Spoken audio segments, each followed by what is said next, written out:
오늘 통독 본문은 요한복음 10장부터 12장입니다. 예수께서는 메시아라는 증거를 대라는 바리새인들의 요구에 수없는 증거에도 불구하고 또 증거를 대라고 묻는 것은 바리새인들이 자신의 양이 아니기 때문이라고 말씀하셨습니다. 또한 죽은 나사로의 살아남과 대제사장 가야바가 예수의 죽음을 언급함으로써 예수의 죽으심은 단순한 죽음이 아니라 인류의 죄를 대속하기 위한 속죄 제물이며 그를 믿는 자는 죽어도 사는 영생임을 암시합니다. 요한복음 10장 내가 진실로 진실로 너희에게 말한다. 양의 우리에 들어가되 문으로 들어가지 않고 다른 길로 넘어 들어가는 사람은 도둑이요 강도다. 문으로 들어가는 사람은 양들의 목자다. 문지기는 목자를 위해 문을 열어주고 양들은 목자의 음성을 알아듣는다. 목자는 자기 양들의 이름을 하나하나 부르며 밖으로 데리고 나간다. 자기 양들을 다 불러낸 다음에 목자가 앞서가면 양들은 목자의 음성을 알고 뒤따라간다. 그러나 양들은 결코 낯선 사람을 따라가지 않는다. 낯선 사람의 음성을 알아듣지 못하기 때문에 양들은 도리어 그에게서 피해 달아난다. 예수께서 그들에게 이런 비유로 말씀하셨지만 그들은 예수께서 자기들에게 무슨 뜻으로 그렇게 말씀하시는지 깨닫지 못했습니다. 그래서 예수께서 다시 말씀해 주셨습니다. 내가 진실로 진실로 너희에게 말한다. 나는 양의 문이다. 나보다 먼저 온 사람들은 모두 다 도둑이며 강도였기에 양들이 그 말을 듣지 않았다. 나는 문이다. 누구든지 나를 통해 들어오는 사람은 구원을 얻고 들어오고 나가면서 꼴을 얻을 것이다. 도둑은 훔치고 죽이고 멸망시키려고 온다. 그러나 내가 온 것은 양들이 생명을 얻게 하되 더욱 풍성하게 얻게 하려는 것이다. 나는 선한 목자다. 선한 목자는 양들을 위해 자기 생명을 내놓는다. 삭구는 목자가 아니요 양들도 자기의 것이 아니기 때문에 이리가 오는 것을 보면 양들을 버리고 달아난다. 그러면 이리가 양들을 물어가고 양떼를 흩어버린다. 달아난 것은 그가 삭군이므로 양들에게 관심이 없기 때문이다. 나는 선한 목자다. 나는 내 양들을 알고 내 양들은 나를 안다. 이것은 마치 아버지께서 나를 아시고 내가 아버지를 아는 것과 같다. 나는 양들을 위해 내 생명을 내놓는다. 내게는 이 양의 우리에 속하지 않은 다른 양들도 있는데 그들도 데려와야 한다. 그들도 역시 내 음성을 들을 것이며 한 목자 아래서 한 무리 양떼가 될 것이다. 내 아버지가 나를 사랑하시는 까닭은 내가 생명을 다시 얻기 위해 생명을 내놓았기 때문이다. 누가 내게서 생명을 빼앗는 것이 아니라 내가 스스로 내놓는 것이다. 나는 그것을 내놓을 권세도 있고 또다시 얻을 권세도 있다. 이 계명은 내가 내 아버지께로부터 받은 것이다. 이 말씀 때문에 유대 사람들은 다시 의견이 갈라지게 됐습니다. 그들 중 많은 사람들이 그는 귀신 들려 미쳤다. 그런데 왜 그 사람의 말을 듣느냐? 하고 말했습니다. 그러나 또 다른 사람들은 이 말은 귀신 들린 사람의 말이 아니다. 귀신이 눈먼 사람의 눈을 뜨게 할 수 있겠느냐? 라고 말했습니다. 예루살렘에 수전절이 이르렀는데 때는 겨울이었습니다. 예수께서는 성전 안에 있는 솔로몬 행각을 거닐고 계셨습니다. 그때 유대 사람들이 예수를 둘러싸고 말했습니다. 당신은 언제까지 우리를 헷갈리게 할 작정이요? 당신이 그리스도라면 그렇다고 분명하게 말해보시오. 예수께서 대답하셨습니다. 내가 이미 말했지만 너희가 믿지 않는구나. 내가 내 아버지의 이름으로 행하는 일들이 나를 증거한다. 그런데 너희가 믿지 않는 것은 내 양이 아니기 때문이다. 내 양들은 내 음성을 알아듣는다. 나는 내 양들을 알고 내 양들은 나를 따른다. 나는 그들에게 영생을 준다. 그들은 영원히 멸망하지 않을 것이며 어느 누구도 내 손에서 그들을 빼앗을 수 없다. 그들을 내게 주신 내 아버지는 모든 것보다 더 크신 분이다. 어느 누구도 그들을 내 아버지의 손에서 빼앗을 수 없다. 나와 내 아버지는 하나다. 이때 유대 사람들이 다시 돌을 집어들어 예수께 던지려고 했습니다. 그러자 예수께서 그들에게 말씀하셨습니다. 내가 아버지께로부터 받은 선한 일들을 너희에게 많이 보여주지 않았느냐? 그런데 너희가 그중 어떤 일로 내게 돌을 던지려는 것이냐? 유대 사람들이 대답했습니다. 우리가 당신을 돌로 치려는 것은 선한 일을 했기 때문이 아니라 하나님을 모독했기 때문이요. 당신은 사람이면서 자신을 하나님이라고 했소. 예수께서 그들에게 대답하셨습니다. 너희 율법에 내가 너희를 신들이라고 했다. 하는 말이 기록되어 있지 않느냐? 하나님의 말씀을 받은 사람들을 하나님께서 신들이라고 하셨다. 성경은 폐기할 수 없다. 그런데 아버지께서 거룩하게 하셔서 세상에 보내신 그가 자기를 하나님의 아들이라고 말한다고 해서 너희는 그가 하나님을 모독한다고 말하느냐? 내가 내 아버지의 일을 하지 않거든 나를 믿지 말라. 그러나 내가 아버지의 일을 하거든 비록 너희가 나를 믿지는 않더라도 그 일들은 믿어라. 그러면 아버지가 내 안에 계시고 내가 아버지 안에 있다는 것을 깨달아 알게 될 것이다. 유대 사람들은 또다시 예수를 잡으려고 했으나 예수께서는 그들의 손에서 벗어나서 피하셨습니다. 예수께서는 다시 요단강 건너편 곧 전에 요한이 세례를 주던 곳으로 가셔서 그곳에 머무르셨습니다. 그러자 많은 사람들이 예수께 나와 말했습니다. 요한이 표적을 일으키지는 않았지만 요한이 이 사람에 대해 한 말은 모두 사실이었다. 그곳에서 많은 사람들이 예수를 믿게 됐습니다. 11장 나사로라고 하는 사람이 병이 들었는데 그는 마리아와 그의 자매 마르다의 마을 베다니에 살고 있었습니다. 이 마리아는 예수께 향유를 붓고 자기 머리털로 예수의 발을 닦아드린 여인인데 그 오빠 나사로가 병이 든 것입니다. 그래서 두 자매는 사람을 예수께 보내어 말했습니다. 주여, 주께서 사랑하시는 사람이 병들었습니다. 예수께서는 이 말을 듣고 말씀하셨습니다. 이 병은 죽을 병이 아니다. 이것은 하나님의 영광을 위한 것이요. 이 일을 통해 하나님의 아들이 영광을 받게 될 것이다. 예수께서는 마르다와 그녀의 자매와 나사로를 사랑하셨습니다. 그러나 나사로가 아프다는 말을 들으시고도 예수께서는 계시던 곳에 이틀이나 더 머무르셨습니다. 그러고 나서야 예수께서 제자들에게 다시 유대 지방으로 돌아가자 하고 말씀하셨습니다. 제자들이 예수께 말했습니다. 랍비요, 얼마 전에 유다 사람들이 선생님을 돌로 치려고 했는데 또다시 그리로 가려고 하십니까? 예수께서 대답하셨습니다. 낮은 12시간이나 되지 않느냐? 낮에 다니는 사람은 이 세상의 빛을 보기 때문에 넘어지지 않는다. 그러나 밤에 다니면 그 사람 안에 빛이 없기 때문에 넘어진다. 예수께서 이 말씀을 하신 뒤에 그들에게 말씀하셨습니다. 우리 친구 나사로는 잠이 들었다. 그러나 이제 내가 가서 그를 깨우겠다. 예수의 제자들이 대답했습니다. 주여, 잠들었다면 낫게 될 것입니다. 예수께서는 나사로의 죽음을 가리켜 말씀하신 것인데 제자들은 말 그대로 잠들었다고 생각한 것입니다. 그래서 예수께서는 그들에게 분명히 말씀해 주셨습니다. 나사로가 죽었다. 내가 거기 있지 않은 것을 기뻐하는 까닭은 너희를 위해서다. 이 일로 인해 너희가 믿게 될 것이다. 이제 나사로에게로 가자. 그러자 디두모라고도 하는 도마가 다른 제자들에게 말했습니다. 우리도 주와 함께 죽으러 가자. 예수께서 그곳에 도착하셔서 보니 나사로가 무덤 속에 있은 지 이미 4일이나 됐습니다. 베다니는 예루살렘에서 약 15스타디온 못 미치는 곳에 있었기 때문에 많은 유대 사람들이 오빠를 잃은 마르다와 마리아를 위로하려고 와 있었습니다. 마르다는 예수께서 오신다는 말을 듣고 달려나가 예수를 맞았지만 마리아는 집에 남아 있었습니다. 마르다가 예수께 말했습니다. 주여, 주께서 여기 계셨더라면 오빠가 죽지 않았을 것입니다. 그러나 지금이라도 주께서 구하시는 것은 무엇이든지 하나님께서 다 이루어 주실 줄 압니다. 예수께서 마르다에게 말씀하셨습니다. 네 오빠가 다시 살아날 것이다. 마르다가 대답했습니다. 그가 마지막 날 부활 때에 다시 살아나리라는 것은 제가 압니다. 예수께서 마르다에게 말씀하셨습니다. 나는 부활이요 생명이니 나를 믿는 사람은 죽어도 살겠고 살아서 나를 믿는 사람은 영원히 죽지 않을 것이다.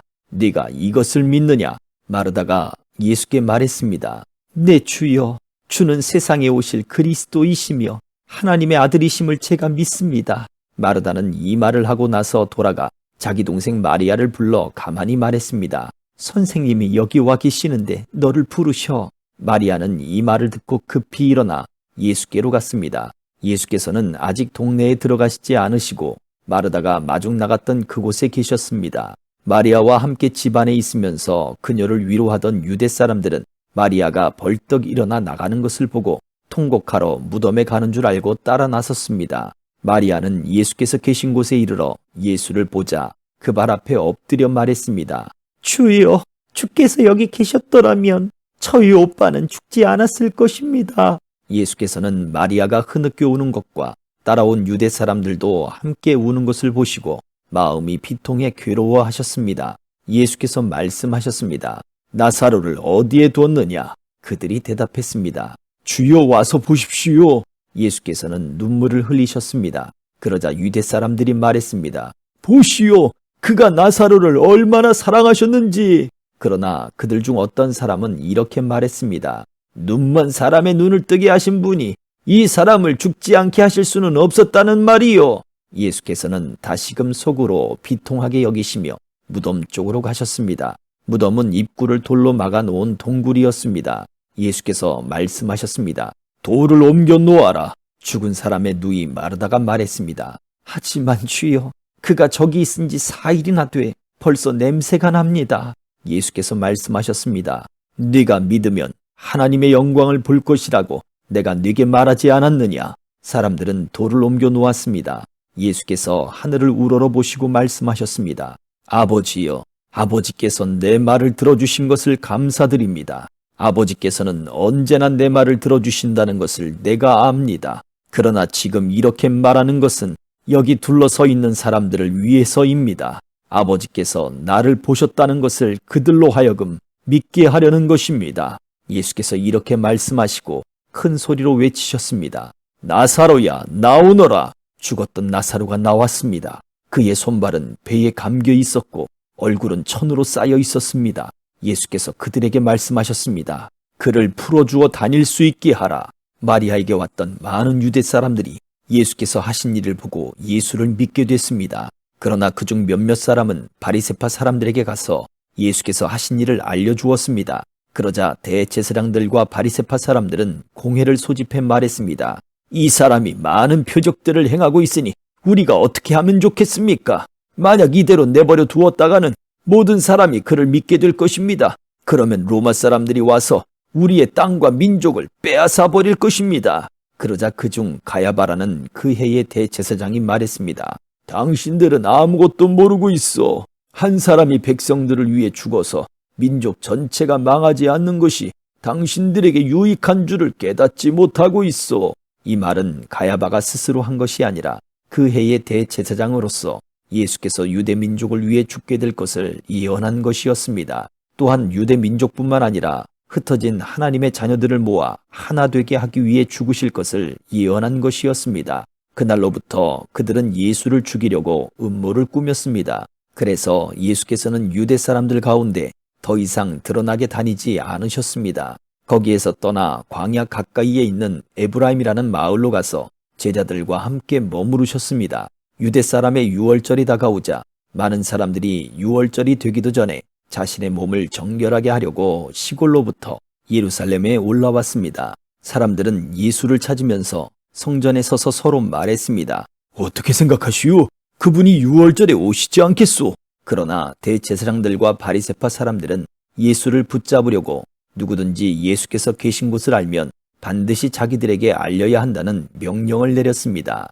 12장 유월절이 시작되기 6일 전에 예수께서 베다니에 도착하셨습니다. 그곳은 예수께서 죽은 사람 가운데서 다시 살리신 나사로가 사는 곳이었습니다. 그곳에서 예수를 위해 잔치를 베풀었습니다. 마르다는 음식을 날랐고 나사로는 예수와 함께 음식을 먹고 있는 사람들 가운데 함께 있었습니다. 그때 마리아가 매우 값비싼 향유인 순수한 나드 1리트라를 가져다가 예수의 발에 붓고 자기 머리털로 예수의 발을 닦아드렸습니다. 집안에 온통 향내로 가득했습니다. 그때 제자들 중 하나이며 나중에 예수를 배반할 가룟 유다가 말했습니다. 왜 이 향유를 300데나리온에 팔아 가난한 사람들에게 주지 않고 낭비하는가? 그가 이렇게 말한 것은 가난한 사람들을 생각해서가 아니었습니다. 그는 돈주머니를 맡고 있으면서 거기에 있는 돈을 훔쳐가곤 했기 때문입니다. 예수께서 대답하셨습니다. 그대로 두어라. 이 여인은 내 장례날을 위해 간직해둔 향유를 쓴 것이다. 가난한 사람들은 항상 너희와 함께 있지만 나는 항상 너희와 함께 있는 것이 아니다. 유대 사람들의 큰 무리가 예수께서 베다니에 계시다는 것을 알고 몰려왔습니다. 이는 예수뿐 아니라 예수께서 죽은 사람 가운데서 살리신 나사로도 보기 위함이었습니다. 대제사장들은 나사로도 죽이려고 모의했습니다. 그것은 나사로 때문에 많은 유대 사람들이 떨어져 나가서 예수를 믿기 때문이었습니다. 다음 날 명절을 맞아 올라온 많은 사람들이 예수께서 예루살렘으로 오신다는 말을 듣고 종려나무 가지를 꺾어 들고 예수를 맞으러 나가 호산나 주의 이름으로 오시는 분에게 복이 있도다. 이스라엘 왕에게 복이 있도다. 하고 외쳤습니다. 예수께서는 어린 낙이 한 마리를 보시고 그 위에 올라앉으셨습니다. 이것은 성경에 기록된 것과 같습니다. 시온에 따라 두려워하지 말라. 보라, 네 왕이 새끼 나귀를 타고 오신다. 제자들은 처음에는 이 일을 이해하지 못했습니다. 그러나 예수께서 영광을 받으신 뒤에 비로소 이 말씀이 예수를 두고 기록한 것이며 또한 사람들도 예수께 그렇게 행했다는 것을 깨닫게 됐습니다. 또 예수께서 나사로를 무덤에서 불러내 죽은 사람 가운데서 살리셨을 때 함께 있던 사람들이 그 일을 증거했습니다. 이처럼 무리가 예수를 맞으러 나온 까닭은 예수께서 이런 표적을 행하셨다는 말을 들었기 때문이었습니다. 그러자 바리새파 사람들이 서로 말했습니다. 보시오, 온 세상이 예수를 따르고 있으니 이제 할 수 있는 것이 없지 않소. 명절에 예배드리기 위해 올라온 사람들 중에 그리스 사람들도 있었습니다. 그들은 갈릴리 벳세다 출신인 빌립에게 와서 간청했습니다. 선생님, 우리가 예수를 뵙고 싶습니다. 빌립은 안드레에게 가서 말했습니다. 이어 안드레와 빌립이 함께 예수께 말씀드렸습니다. 예수께서 대답하셨습니다. 인자가 영광받아야 할 때가 왔다. 내가 진실로 진실로 너희에게 말한다. 밀알 하나가 땅에 떨어져 죽지 않으면 한 알 그대로 있고 죽으면 많은 열매를 맺게 된다. 자기 생명을 사랑하는 사람은 잃을 것이요. 이 세상에서 자기 생명을 미워하는 사람은 영원히 그 생명을 보존할 것이다. 누구든지 나를 섬기려면 나를 따라야 한다. 내가 있는 곳에 나를 섬기는 사람도 함께 있을 것이다. 누구든지 나를 섬기면 내 아버지께서 그를 귀하게 여기실 것이다. 지금 내 마음이 몹시 괴로우니 내가 무슨 말을 하겠느냐? 아버지여, 내가 이 시간을 벗어날 수 있게 해 주십시오 하겠느냐? 아니다. 나는 바로 이 일 때문에 이때 왔다. 아버지여, 아버지의 이름을 영광스럽게 하소서. 바로 그때 하늘에서 소리가 들려왔습니다. 내가 이미 영광스럽게 했다. 다시 영광스럽게 할 것이다. 곁에 서서 그 소리를 들은 사람들은 천둥이 쳤다고 말했습니다. 다른 사람들은 천사가 예수께 말했다라고도 했습니다. 예수께서 말씀하셨습니다. 이 소리가 난 것은 나를 위한 것이 아니라 너희를 위한 것이다. 이제 세상을 심판할 때니 이 세상의 통치자가 쫓겨날 것이다. 그러나 내가 이 땅에서 들려 올라갈 때 나는 모든 사람들을 내게로 이끌 것이다. 예수께서 이렇게 말씀하신 것은 자신이 어떤 죽음을 당할 것인지 암시하려고 하신 말씀입니다. 그때 무리가 대답했습니다. 우리는 율법에서 그리스도께서 영원히 계신다고 들었는데 어째서 당신은 인자가 들려서 올라가야 된다고 하십니까? 이 인자란 누구입니까? 그러자 예수께서 그들에게 말씀하셨습니다. 아직 얼마 동안은 빛이 너희 가운데 있을 것이다. 어둠이 너희를 삼키지 못하도록 빛이 있는 동안에 걸어 다니라. 어둠 속에서 다니는 사람은 자기가 어디로 가는지 알지 못한다. 너희에게 빛이 있는 동안에 너희는 그 빛을 믿으라. 그러면 너희가 빛의 아들들이 될 것이다. 이 말씀을 하신 후 예수께서는 그들을 떠나서 몸을 숨기셨습니다. 예수께서 이 모든 표적을 그들 앞에서 행하셨음에도 불구하고 그들은 여전히 예수를 믿지 않았습니다. 이것은 예언자 이사야의 말을 이루려는 것입니다. 주여, 우리의 전한 것을 누가 믿었으며 주의 팔이 누구에게 나타났습니까? 그들이 믿을 수 없었던 까닭을 이사야가 다시 이렇게 말했습니다. 주께서 그들의 눈을 멀게 하셨고 그들의 마음을 무디게 하셨으니 이는 그들이 눈이 있어도 보지 못하게 하고 마음으로 깨달아 돌이키지 못하게 해 내게 고침을 받지 못하게 하기 위함이다. 이사야가 이렇게 말한 것은 그가 예수의 영광을 보았기 때문입니다. 그래서 예수를 가리켜 이런 예언을 했습니다. 지도자들 중에서도 예수를 믿는 사람들이 많았으나 바리새파 사람들 때문에 자기 믿음을 고백하지 못했습니다. 회당에서 쫓겨날까봐 두려웠기 때문입니다. 그들은 하나님의 영광보다 사람의 영광을 더 사랑했던 것입니다. 예수께서 큰 소리로 말씀하셨습니다. 나를 믿는 사람은 나를 믿는 것이 아니라 나를 보내신 분을 믿는 것이요. 나를 보는 사람은 곧 나를 보내신 분을 보는 것이다. 나는 빛으로 이 세상에 왔다. 나를 믿는 사람은 누구든지 어둠 속에 머무르지 않을 것이다. 내 말을 듣고 지키지 않는 사람이 있다 해도 나는 그 사람을 심판하지 않는다. 나는 세상을 심판하러 온 것이 아니라 구원하러 왔기 때문이다. 나를 거절하고 내 말을 받아들이지 않는 사람을 심판하시는 분이 따로 계시다. 내가 말한 바로 이 말이 마지막 날에 그를 심판할 것이다. 나는 내 뜻대로 말하지 않았다. 오직 나를 보내신 아버지께서 무엇을 말해야 하고 무엇을 이야기해야 할지 내게 명령해 주셨다. 나는 그가 주신 명령이 영생이라는 것을 안다. 그러므로 나는 무엇이든지 아버지께서 내게 말씀해 주신 대로 말한다. 아멘.